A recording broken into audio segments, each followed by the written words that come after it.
দেখতেই পাচ্ছেন আমি একটা বাড়িতে এসেছি।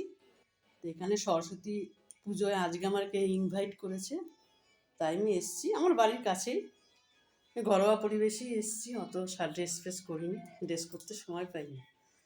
যাক আমি এসেছি এখানে বাড়িতে, তাই আমি ঢুকে গেছি বাড়িতে। আমি যাবো ঠাকুর দেখতে, ঠাকুর ওপরে দোতলাতে। যে ইনভাইট করেছে তাকে আমি অবশ্যই দেখাবো, বিশাল বড় একজন মানুষ। তো চলুন দেখে আসি। এই সিঁড়ি দিয়ে উঠছি আমি। আমার খুব ভালো লাগছে, কেউ একজন ইনভাইট করেছে, মানে এত বড় মানুষ আমাকে ইনভাইট করেছে, এই জন্য আমি আনন্দে চলে এসেছি। এই যে ঠাকুর ঘর, এ মা সরস্বতী। তো সরস্বতী ঠাকুর দেখে আপনাদের কতটা আইডিয়া হচ্ছে জানি না, যে আমাকে ইনভাইট করেছে তাকে দেখাবো। সে পাশের ঘরেই আছে।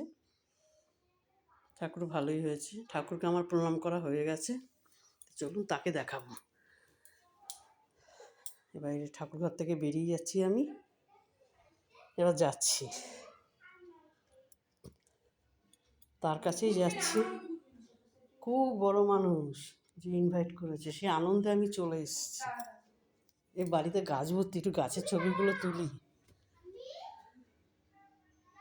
আমি আমি এখানটা দিয়ে ঢুকেছি।